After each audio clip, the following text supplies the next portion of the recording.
Doctor എം.എസ്. Venugopal, സങ്കീർണമാകുന്നു മോചന ശ്രമങ്ങൾ എന്നുള്ളതാണ് ഇപ്പോൾ പ്രേക്ഷകരിലേക്ക് അറിയിക്കേണ്ടതായി വരുന്നത്. തലാലിൻ്റെ കുടുംബം ഇതുവരെയും ഏതെങ്കിലും തരത്തിലുള്ള ശുഭസൂചകമായ ഒരു പ്രതികരണം നടത്തിയിട്ടില്ല എന്ന് വേണം നമുക്ക് മനസ്സിലാക്കാൻ. ഈ ശ്രമങ്ങൾ എത്രത്തോളം വിജയം കാണും എന്ന് വേണം നമുക്ക് പ്രത്യാശിക്കാൻ.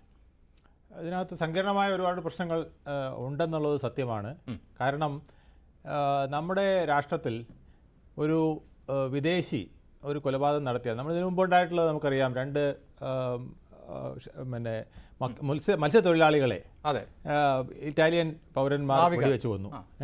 അതിന് സുപ്രീം കോടതി അവർക്ക് പണം നൽകിയിട്ട് വിട്ടുകൊടുത്തിട്ട് പോലും അതിനെക്കുറിച്ചുണ്ടായ വിവാദങ്ങൾ എത്രയാണെന്ന് നമുക്കറിയാം. അതുപോലെ തന്നെ രാജീവ് ഗാന്ധിയുടെ വധത്തെ തുടർന്ന് ഈ നളിനി, പേരറിവാൾ ഇവരെയൊക്കെ വിട്ടുകൊടുത്തപ്പോൾ ഉണ്ടായതറിയാം. അതിൽ ഈ പേരറിവാളിനെ തമിഴ്നാട് മുഖ്യമന്ത്രി ഒന്ന് കെട്ടിപ്പിടിച്ചു എന്ന് പറഞ്ഞുണ്ടായ വിവാദം അതിനേക്കാൾ വലുതായിരുന്നു. ജയിലിൽ നിന്ന് മോചനായപ്പോൾ സഖ്യകക്ഷിയായിരുന്നു കോൺഗ്രസിൻ്റെ. എന്നിട്ട് പോലും ഉണ്ടായ വിവാദങ്ങൾ നമുക്കറിയാമായിരുന്നു. അപ്പോൾ അതുപോലെ അതിനേക്കാളൊക്കെ എത്രയോ ഇരട്ടി സെൻസിറ്റീവായൊരു വിഷയമാണ് യമനിൽ ഇപ്പോൾ ഒരു ഇന്ത്യക്കാരി, പ്രത്യേകിച്ച് അവരുടെ ഒരാളെ ഇങ്ങനെ വധിച്ചു എന്ന് പറയുന്നതും അവിടെ ഇത്ര രണ്ട് കോടതികൾ, കീഴ്ക്കോടതിയും മേൽക്കോടതിയും സുപ്രീം കോടതിയും വധശിക്ഷ ശരിവെച്ചും കഴിഞ്ഞ സാഹചര്യത്തിൽ ഇനി അതിൽ ഒരു ബ്ലഡ് മണി വാങ്ങിക്കൊണ്ട് അങ്ങനെ ഒരു ദയ കൊടുക്കേണ്ട കാര്യമുണ്ടോ എന്നുള്ളത് അവിടുത്തെ മീഡിയ മാത്രമല്ല അവിടുത്തെ യുവാക്കളും ഒക്കെ തന്നെ വളരെ അവിടെ സെൻസിറ്റീവായ വിഷയമാണ് എന്ന് പറയുമ്പോൾ സെൻസിറ്റീവായ ജനതയും പ്രദേശവും സെൻസിറ്റീവ് എന്ന് മാത്രമല്ല റിജിഡാണ്, വളരെ റിജിഡായിട്ടുള്ള, നമുക്ക് ഒരു വിധത്തിലും വിട്ടുവീഴ്ച, അതായത് റിലീജിയസ് മാറ്റേഴ്സിൽ അത് ശരിയത്ത് നിയമത്തിൽ ഒരു വിട്ടുവീഴ്ചയും ചെയ്യാതെയും ഒക്കെ നിൽക്കുന്ന വ്യക്തിത്വങ്ങളാണ് അവിടെ ഉള്ളത് എന്നുള്ളതാണ് പ്രത്യേകം ശ്രദ്ധിക്കേണ്ടത്. ഇതിനിടയിലാണ് ഈ ശ്രമങ്ങളൊക്കെ നടത്തുന്നത്. ഈ ശ്രമങ്ങൾക്കുള്ള അപാകത എന്ന് പറയുന്നത് നമ്മുടെ ഇൻ്റർനാഷണൽ അമിറ്റി മുതൽ നമ്മുടെ ബോബി ചെമ്മണ്ണൂർ വരെ, അല്ലെങ്കിൽ ഗൾഫിൽ അല്ലെങ്കിൽ മിഡിൽ ഈസ്റ്റിൽ തട്ടുകട നടത്തുന്ന കൊച്ചപ്പി മുതൽ ബഷീർ വരെയുള്ളവർ നൂറുകണക്കിന് സംഘടനകൾ ഒക്കെ ഇതിനകത്ത് ഇൻവോൾവ് ചെയ്തിരിക്കുകയാണ്.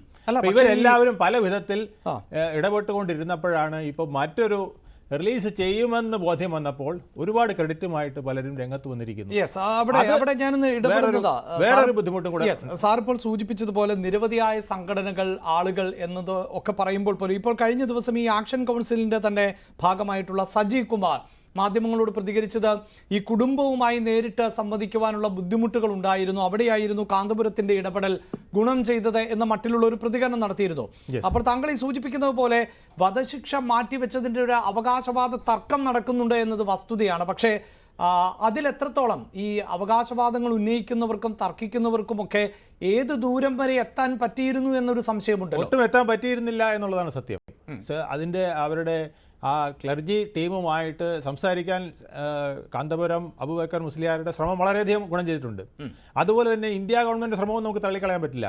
കാരണം രണ്ടിലേറെ സൗഹൃദ രാഷ്ട്രങ്ങളുമായിട്ട് ഹൂത്തികൾക്ക് വളരെ കോൺഫിഡൻസ് ഉള്ള സൗഹൃദ രാഷ്ട്രങ്ങൾ, അതായത് ഞാൻ മനസ്സിലാക്കുന്നത് ഇറാൻ, ഒമാൻ തുടങ്ങിയ രാഷ്ട്രങ്ങൾ ഉൾപ്പെടെയുള്ളവർ അവരുടെ മുമ്പിൽ ഇവർ സല്യൂട്ട് ചെയ്ത് നിൽക്കുന്ന ഒരവസ്ഥയുള്ളവരാണ്. ആ രാഷ്ട്രങ്ങൾ പോലും ഈ നയതന്ത്രത്തിൽ ഇടപെട്ടിട്ടുണ്ട്. അങ്ങനെ വളരെ ശക്തമായിട്ട് നമ്മൾ മുന്നോട്ട് നീങ്ങുമ്പോൾ തന്നെ അവിടുത്തെ വികാരങ്ങൾ പലപ്പോഴും തിരിച്ചാണ്.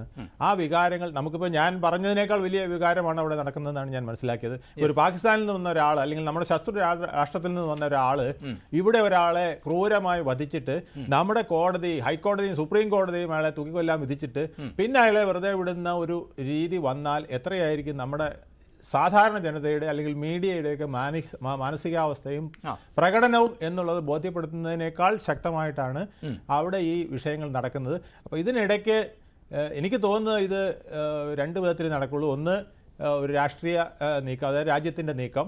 മറ്റൊന്ന് കാന്തപുരം അബൂബക്കർ മുസ്ലിയാരെ പോലെ അവിടുത്തെ ക്ലർജിയുമായി ബന്ധപ്പെട്ട് അവരുടെ മതപരമായ റിജിഡിറ്റിയെ ഒന്ന് ലഘൂകരിക്കാൻ കഴിഞ്ഞാൽ മാത്രമേ എന്തെങ്കിലും കാര്യങ്ങൾ നടക്കുകയുള്ളൂ. ഇല്ലെങ്കിൽ നാം ഉദ്ദേശിക്കുന്നിടത്ത് ഇത് കൊണ്ടെത്തിക്കാൻ കഴിയില്ല എന്നുള്ളതാണ് ഈ ദിവസങ്ങളിൽ നടന്ന നീക്കങ്ങൾ. ഞാൻ താങ്കളിലേക്ക് വരാം.